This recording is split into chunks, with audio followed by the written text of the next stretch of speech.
قابل صد احترام و احتشام اللہ تبارک و تعالیٰ کے فضل اور اس کی توفیق سے آج کی تراویح میں جو صورت ہم نے کل سورہ نور شروع کی تھی، آج اس کی بقیہ ہم آیات مبارکہ پڑھیں گے۔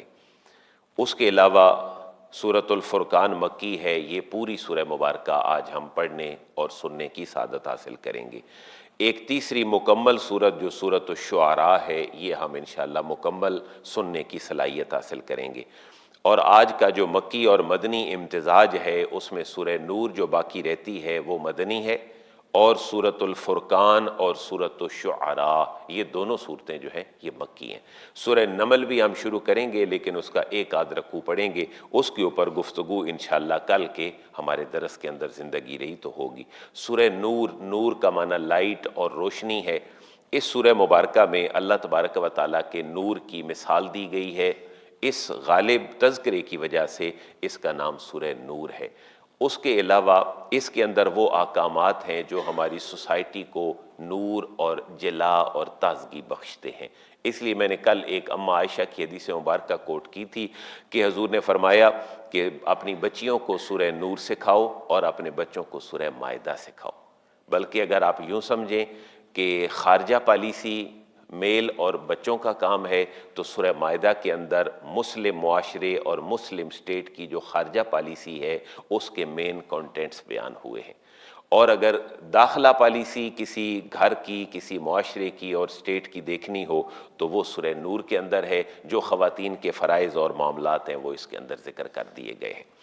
اس سورہ مبارکہ میں جو اسلام میں پنشمنٹ کا تصور ہے اس حوالے سے گفتگو کی گئی ہے کہ ایک ایسا اللیگل سیکسول ریلیشن شپ جس کو زنا کے نام سے تعبیر کیا جاتا ہے، اس کی سزا بیان کی گئی ہے، اور لوگوں کو نشان عبرت کے طور پر ان کی سزا ان کے سامنے دینے کا حکم دیا گیا ہے۔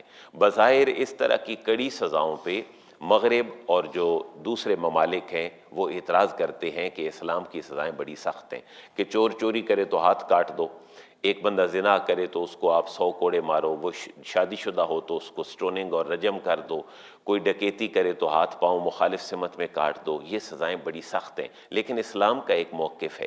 اسلام کا موقف یہ ہے جو اس صورت کی اس آیت میں واضح ہو رہا ہے کہ ایک گروہ پورے لوگوں کا ان سزاؤں کو ہوتے ہوئے دیکھے تاکہ باقی جو لوگ ہیں ان کی اصلاح ہو جائے۔ گویا کہ مجرم کو سزا دینا یہ اسلام کا ماٹو ہے، اور پھر لوگوں کو دکھانا کہ لوگ عبرت پکڑیں، یہ بھی ایک اسلام کا ماٹو ہے۔ اور جن کو ترس آتا ہے ان سزاؤں پہ، وہ پھر معاشرے کے اندر برائی ختم ہوتا نہیں دیکھنا چاہتے، جیسے آج کی پوری سوسائٹیز میں آپ دیکھ لیں۔ اس کے علاوہ کسی کے اوپر جھوٹی تہمت لگانا، اس کی کڑی جو ہے وہ سزا بیان کی گئی ہے کہ اس کو 80 کوڑے لگاؤ۔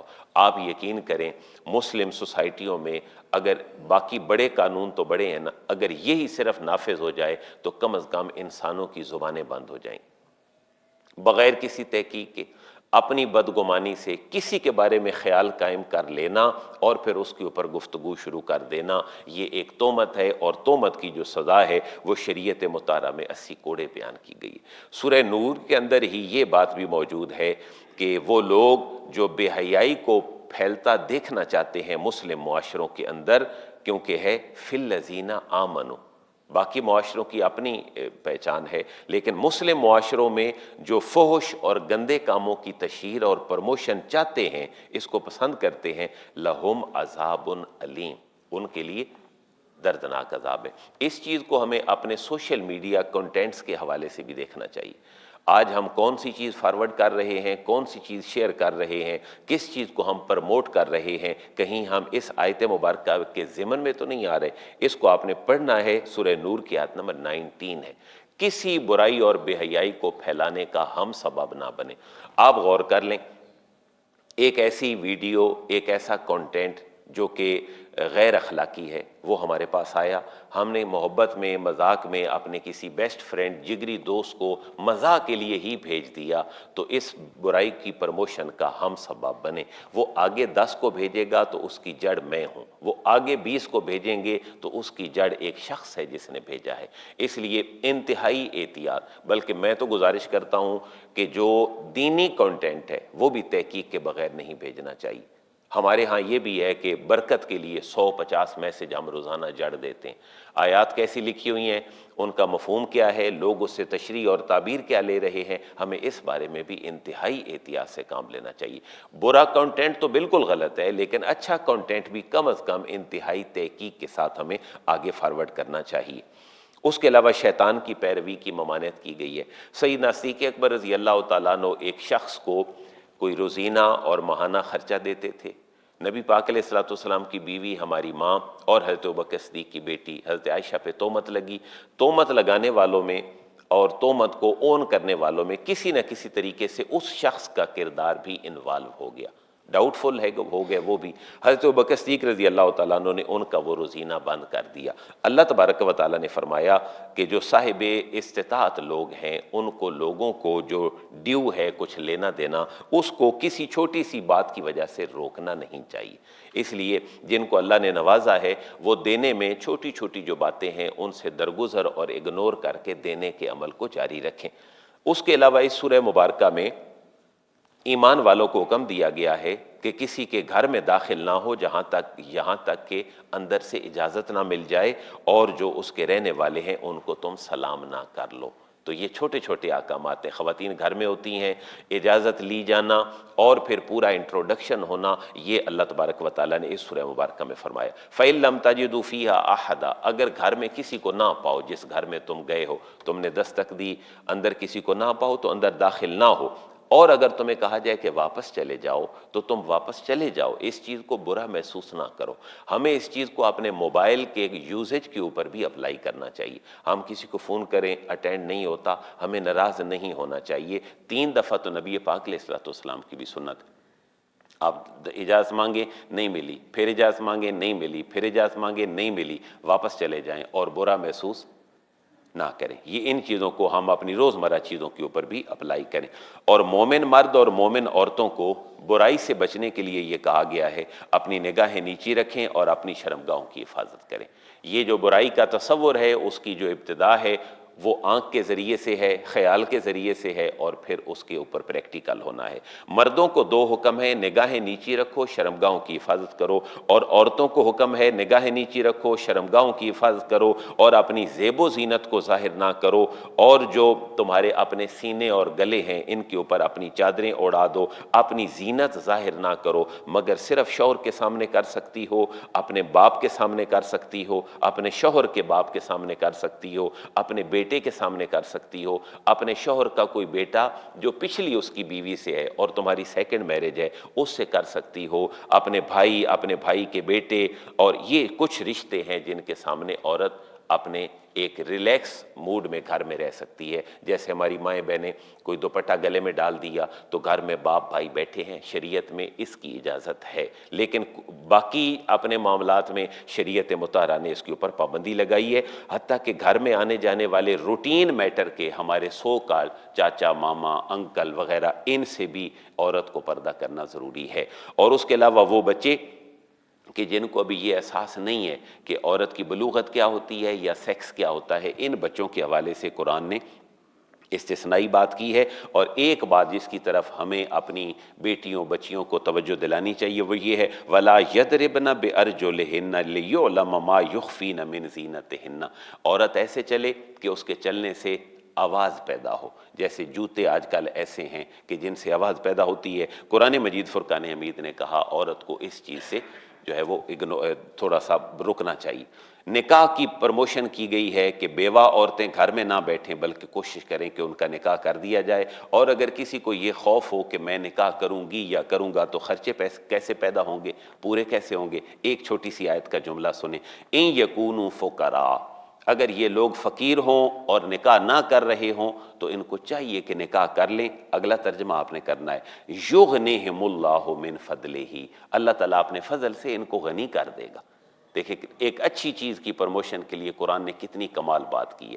اگر کسی کو غربت کا ڈر ہے نکاح کر لے، اللہ تعالیٰ اپنے فضل سے اس کو غنی کر دے گا۔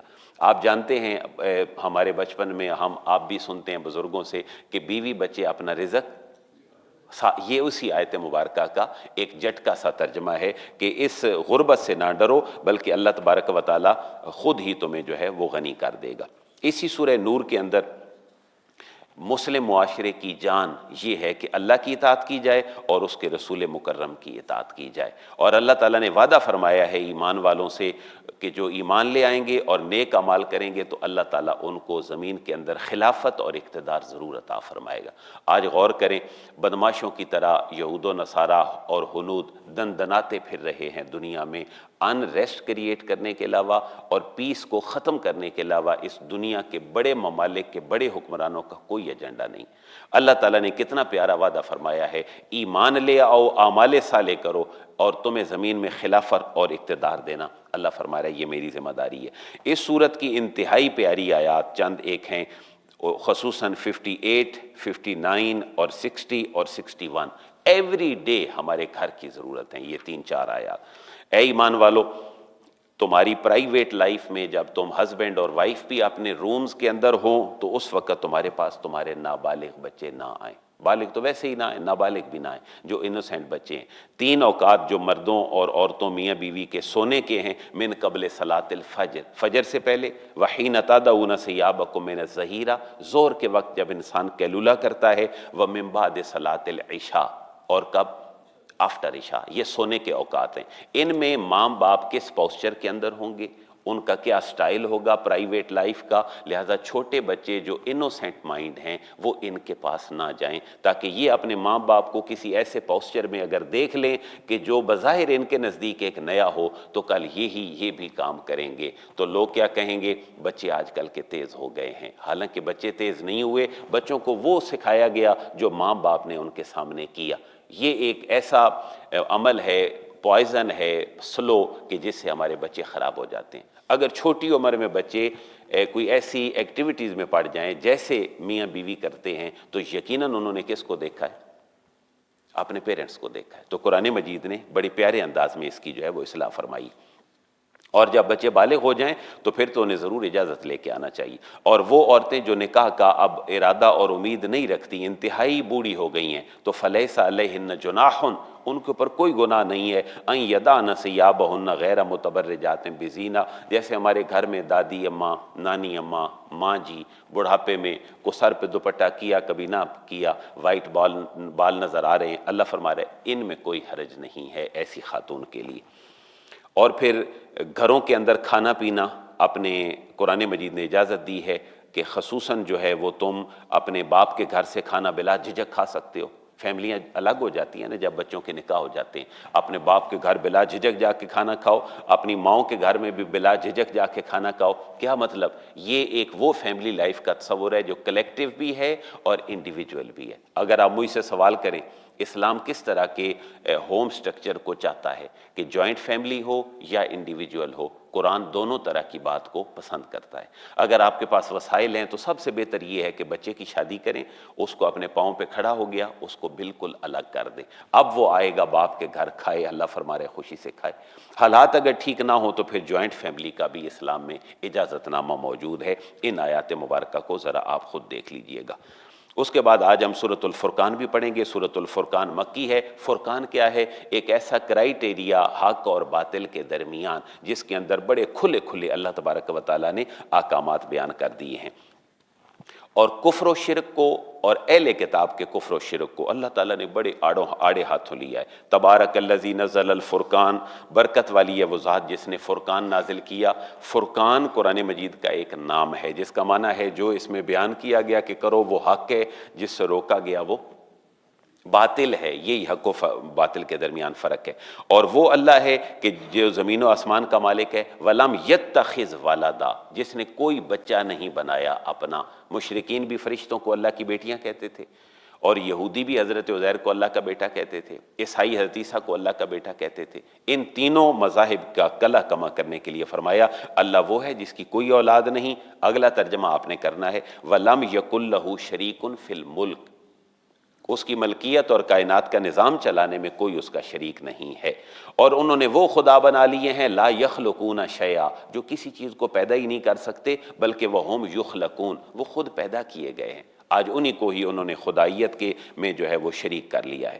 اور مشرکین کا ایک اعتراض تھا یہ کیسے رسول ہیں، ہماری طرح کھاتے پیتے ہیں، ہماری طرح شادی بیاہ کرتے ہیں اور کہتے ہیں کہ ہم اللہ کے میسنجر ہیں۔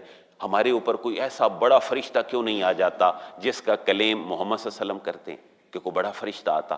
اللہ تعالیٰ نے بڑے کمال انداز میں بات کہی کہ فرشتہ آ جائے گا، لیکن جب فرشتہ آئے گا پھر تمہارے پاس ہلنے کا وقت نہیں ہوگا، اور تمہارے پاس آئے گا فرشتہ، اور وہ فرشتہ ہر آدمی کے پاس آئے گا، اور وہ فرشتہ ہے کون؟ اسرائیل علیہ السلام ہیں کہ تم جبریل کی طلب کرتے ہو تمہیں اسرائیل ملیں گے، اس سے پہلے ہے کہ جن پر جبریل آئے ہیں تم ان کی بات کو ہی مان لو۔ اور جو مشرکین کے بڑے اعتراضات ہیں رسول اللہ کے اوپر ان کو ذکر کیا گیا، جیسے آج ہمارے ہاں ہے نا، بڑا آدمی وہ ہے جس کے ساتھ پروٹوکول کی گاڑیاں ہوں، جیسے ہمارے حکمرانوں کے ساتھ ہوتی ہیں۔ فرمایا وہ لوگ کہتے مشرکین کو بڑا فرشتہ کیوں نہیں آ جاتا، ان کے ساتھ پروٹوکول تو ہے نہیں، ان کے ساتھ کو بڑے بڑے لوگ تو ہیں نہیں، ان کے ساتھ بیٹھنے والے غریب لوگ ہیں، جناب بلال جیسے، جناب عمار جیسے، باقی غریب لوگ۔ اللہ تعالیٰ فرما رہا ہے کہ دیکھو کیسی مثالیں تم بیان کرتے ہو جس کا نہ سر ہے نہ پران ہے۔ اسی سورہ مبارکہ میں 19ویں پارے میں ہم داخل ہو جائیں گے۔ 19ویں پارے میں احوال قیامت بیان ہوا ہے۔ ایک دو باتیں، الملک یومئذ الحق للرحمن، اس دن ساری کی ساری جو ملکیتیں اور حکمرانیاں ہیں وہ اللہ کے لیے ہوں گی۔ کافر لوگ جو ہیں وہ بڑے تنگ ہوں گے اور حسرت میں اپنی انگلیاں اپنے منہ اور دانتوں کے اندر دبائیں گے اور کہیں گے کاش ہم نے دنیا میں رسول کی بات مان لی ہوتی۔ ایک بات میرے اور آپ کے لیے، مسلمانوں کے لیے خاص طور پر، پہلے تو کافر کہے گا کاش میں فلاں شخص کو دوست ہی نہ بناتا، اس دوست نے مجھے خراب کر دیا، اور رسول اللہ کی بارگاہ میں ایک شکایت پیش کریں گے ہماری، وہ کیا ہے؟ وقال الرسول، رسول عرض کریں گے یا رب، اے میرے رب، ان قومی اتخذوا ھذا القرآن مہجورا، میری قوم نے قرآن کو چھوڑ دیا تھا، قرآن سے ہجرت کر گئے تھے یہ لوگ، ان کا قرآن سے تعلق کوئی نہیں تھا۔ تو قرآن سے ہجرت کرنے کے مختلف سٹیپ ہیں، ہم قرآن پڑھنا چھوڑ دیں، قرآن سے ہجرت ہو گئی، ہم قرآن پڑھیں صحیح لیکن انڈرسٹینڈ نہ کریں تو ہم انڈرسٹینڈ کرنے سے کیا کر گئے؟ ہجرت کر گئے۔ ہم نے پڑھا بھی، ہم نے انڈرسٹینڈ بھی کیا، ہم نے عمل نہیں کیا تو ہم نے عمل سے ہجرت کر دی۔ تو قرآن کو چھوڑنے کے مختلف مراتب ہیں، اللہ تعالیٰ پناہ دے ہم اس معاملے میں کسی نہ کسی طریقے سے شریک ضرور ہیں، اور رمضان ریمائنڈر ہے کہ آؤ اس قرآن کو زندہ کر لو، اس کو اپنے مطالعے میں لے آؤ اور اس کو پڑھو۔ حضرت موسیٰ علیہ السلام کا ذکر ہے، قوم نوح کا ذکر ہے، قوم عاد و سمود کا ذکر ہے، اور ان کے جو برے نتائج ہیں ان سے مسلمانوں کو آگاہ کیا گیا۔ ایک اور بات جو ہماری بات ہے، میں سمجھتا ہوں ہر شخص کی بات ہے، ہمارا خدا کون ہے؟ کیا ہمارا خدا ہماری خواہش ہے؟ کیونکہ ہم بعض اوقات خواہش کو خدا بنا کے اس کی پوجا کرتے ہیں۔ بڑے بڑے محلات، بڑی بڑی گاڑیاں، بڑی بڑی لینڈز کو لینا اور ایک خاص سٹائل میں آنا، یہ انسان کی ایک وش ہوتی ہے، بری نہیں ہے۔ اللہ تعالیٰ امیروں کو پیسے دے گا تو غریبوں کا فائدہ ہوگا، اس کے راستے میں خرچ ہوگا۔ حضرت عثمان غنی تھے، حضرت ابوبکر، حضرت عمر، ان کے احوال آپ کے سامنے ہیں، لیکن سیاہ سفید کا امتیاز چھوڑ دینا، حق و باطل کا امتیاز ختم کر دینا، حلال و حرام کی تمیز ختم کر کے اپنی خواہشات کو خدا بنا لینا، اس کو اللہ تعالیٰ نے منع فرمایا۔ بڑا پیارا جملہ، ارأیت من اتخذ الہہ ہواہ افانت تکون علیہ وکیلا، اے حبیب کیا آپ نے اس شخص کو دیکھا ہے جو اپنی خواہشات کو اپنا خدا بنا لیتا ہے؟ کتنا پیارا جملہ ہے قرآن مجید کا۔ اللہ ہمیں خواہشات کو اپنا خدا بنانے سے ہماری حفاظت فرمائے۔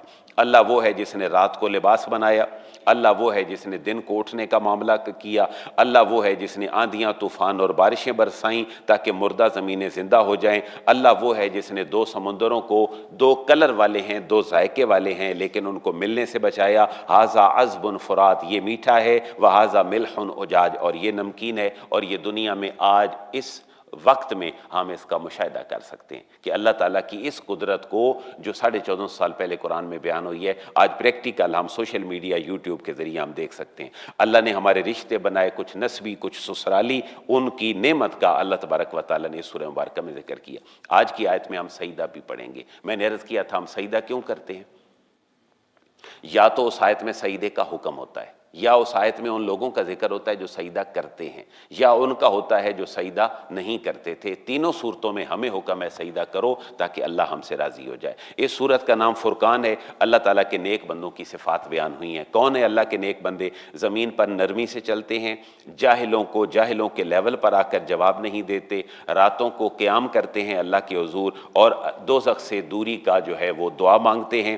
اور اس کے لیے میں گزارش کروں گا ایک دعا صبح و شام مانگا کریں، اور وہ کیا ہے؟ اللہم اجرنی من النار، اللہم اجرنا من النار، امام صاحب مانگیں تو سارے مقتدیوں کو شامل کر لیں، اے اللہ ہمیں دوزخ کے عذاب سے نجات عطا فرما، اور اکیلے دعا مانگیں تو اللہم اجرنی من النار، اس کو اپنی ایوری ڈے دعاؤں میں شامل کر لیں، 7 دفعہ صبح اور 7 دفعہ شام کو۔ آپ اس کو نماز کے اندر بھی پڑھ سکتے ہیں، التحیات آپ نے پڑھا، یوم یقوم الحساب پڑھا، آپ اس کے اندر اس کو کمال انداز میں 7 دفعہ پڑھ لیں، اللہم اجرنی من النار، اللہم اجرنی من النار، اللہم اجرنی من النار۔ آپ نماز پڑھنے آئیں پڑھیں، نماز جائیں پڑھیں۔ اللہ کے نیک بندے وہ ہیں جو جہنم کے عذاب سے اللہ کی پناہ مانگتے ہیں، جب خرچ کرتے ہیں تو نہ انتہائی کھلا اور نہ بخل کے ساتھ درمیان میں رہتے ہیں، اللہ کے علاوہ کسی کی عبادت نہیں کرتے، کسی کو قتل نہیں کرتے، زنا نہیں کرتے، ایمان لائیں کو گناہ ہو جائے تو توبہ کر لیتے ہیں، خاص طور پر جھوٹی گواہی نہیں دیتے، اور جب برے معاملے سے گزرتے ہیں تو بڑی عزت اور وقار کے ساتھ گزر جاتے ہیں، اور پھر دعائیں کرتے ہیں۔ ایک اور مسنون دعا سورۃ الفرقان میں ہے، میں گزارش کروں گا اس کو یاد بھی کریں، اس کو بھی آپ نماز میں پڑھ سکتے ہیں۔ وہ کہتے ہیں ربنا ھب لنا من ازواجنا، اے اللہ ہمیں اپنی بیویوں سے اور اپنی اولادوں سے آنکھوں کی ٹھنڈک عطا فرما، وجعلنا للمتقین اماما، اے اللہ نیک لوگوں کا جو ہے وہ ہمیں امام بنا دے، یعنی ہماری نسل میں ایسے نیک لوگ پیدا کر لے کہ قیامت والے دن اگر وہ ہمارے ساتھ بلائے جائیں تو پھر ہم ان کے امام ہوں اور وہ ہمارے ساتھ ہیں۔ سورہ شعراء آخری سورت، چند جملے، شعراء جمع ہے شاعر کی، یہ سورت مکی ہے، عربوں کا مزاج شاعری والا تھا، قرآن مجید نے ان کے اس ذوق کو سامنے رکھتے ہوئے ایک تو ان کے شعری ذوق کی تردید کی کہ برا ذوق تمہارا جس کے اندر انتہائی تخیل ہو، ایک یوٹوپین قسم کے تمہارے تخیلات ہوں جن کا حقیقت سے کوئی تصور نہ ہو، ایسا کوئی رجحان نہیں ہے۔ حضور کو بڑی تسلی دی گئی، اے حضور، اے میرے حبیب، آپ پر کتاب اتر آئی، اب آپ اپنے آپ کو ہلاکت میں نہ ڈالیں ان کے پیچھے پڑھ کے، آپ کلمہ حق ان تک پہنچائیں، اور اگر یہ ہدایت پا جائیں تو ان کی مرضی، اور اگر ہدایت نہ پائیں تو اللہ پہ معاملہ چھوڑ دیں۔ حضرت موسیٰ علیہ السلام کا ذکر آیت نمبر 10 سے لے کر 68 تک ہے، تقریباً کتنی آیات بنی؟ 58 آیات میں حضرت موسیٰ کا ذکر ہے۔ میں پہلے بھی عرض کرتا ہوں ساری باتیں ہم ذکر نہیں کرتے، حضرت موسیٰ کا ذکر کیوں ہے؟ حضور کی حیات اور حضرت موسیٰ علیہ السلام کی سٹوری بڑی ریزیمبلنس ہے ہر حوالے سے، جتنے چیلنجز حضور کو درپیش تھے اتنے ہی چیلنجز حضرت موسیٰ، حضور کو چیلنج تھے دو، ایک کافر و مشرکوں کا مکے سے اور ایک اہل کتاب کا مدینے میں۔ حضرت موسیٰ کو بھی دو چیلنج تھے، ایک فرعونیوں، قبطیوں، مصریوں کا، اور ایک اپنی قوم بنی اسرائیل کا، ایک طرف سے جان چھڑاتے دوسری طرف پھنس جاتے، دوسری طرف سے جان چھڑاتے ایک طرف پھنس جاتے، وہی ریزیمبلنس بار بار آئی، اس لیے حضرت موسیٰ علیہ السلام کا ذکر بڑی طویل آیات میں ہوا۔ مکی صورتوں میں حضرت ابراہیم کا ذکر نہ ہو تو مکی صورتوں کا ایمان اور چاشنی ہی پوری نہیں ہوتی۔ اللہ فرما رہے وَاتْلُ عَلَيْهِمْ نَبَأَ ابراہیم، ابراہیم کی خبر ان کے سامنے حبیب رکھو۔ ابراہیم خلیل اللہ کا ذکر کیوں آتا ہے؟ میں بار بار عرض کرتا رہتا ہوں، مکے کے لوگ کفر بھی کرتے، شرک بھی کرتے، برائی میں بھی ہوتے، اور کہتے کہ ہم کون ہیں؟ ابراہیمی۔ اللہ فرما رہے ابراہیم ایسا تو نہیں تھا جیسے تم ہو، ابراہیم تو توحید پرست تھا، اس نے تو اپنے گھر سے شرک کا کلہ کما کیا تھا۔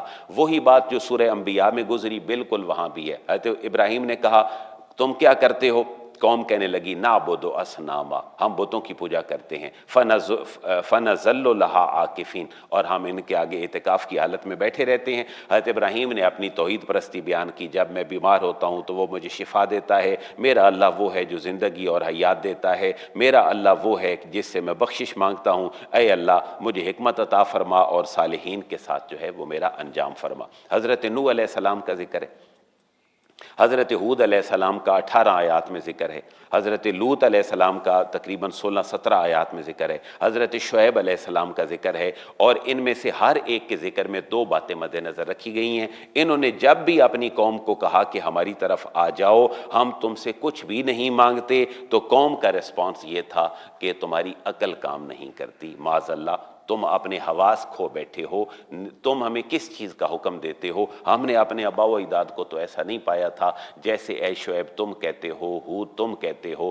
اور اللہ کے مختلف نبیوں کی تبلیغ کا یہ سلسلہ ہے۔ اور اس کی وجہ یہ ہے کہ حضور کو بتلایا جا رہا ہے کہ جو حق بات کرتا ہے اس کو ریزسٹنس کا سامنا کرنا پڑتا ہے۔ اے حبیب نوح کے ذکر کو پڑھیں، ابراہیم کے ذکر کو پڑھیں، موسیٰ کے ذکر کو پڑھیں علیہم السلام، اور اس کے مطابق آپ آگے چلیں تو امید ہے کہ آپ کی دعوت کے اوپر جو لوگ ہیں وہ لبیک کہنا شروع ہو جائیں گے۔ اس آیت کی صرف دو باتیں جو میری اور آپ کی بھی ضرورت ہے، ہم ساری دنیا کے مبلغ ہوتے ہیں لیکن گھر کی طرف توجہ نہیں ہوتی۔ قرآن کیا کہہ رہا ہے؟ وَأَنذِرْ عَشِيرَتَكَ الْأَقْرَبِينَ۔ میرا اور آپ کا سارا مفتی پن اس کا آغاز کہاں سے ہونا چاہیے؟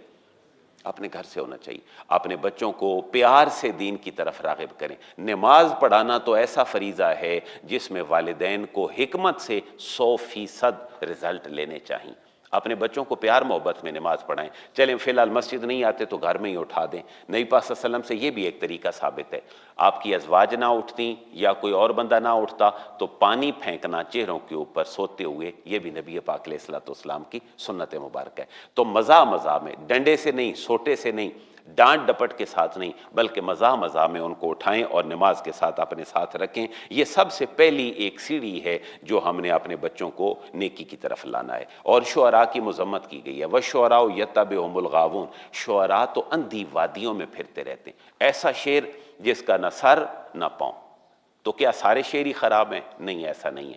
ایسا شعر جو حقیقت کو بیان کرے وہ شعر جائز ہے، جیسے علامہ اقبال کی شاعری اور اچھے لوگوں کی شاعری ہے۔ جیسے کتنا پیارا شعر ہے علامہ اقبال کا جو جواب شکوہ کا آخری شعر ہے، کہ اللہ تعالیٰ کیا فرما رہا ہے جواب شکوہ میں؟ کی محمد سے وفا تو نے تو ہم تیرے ہیں، یہ جہاں چیز ہے کیا اب لوح و قلم تیرے۔ اب اس میں وہ شاعری نہیں آتی جس کو قرآن نے کنڈیم کیا ہے۔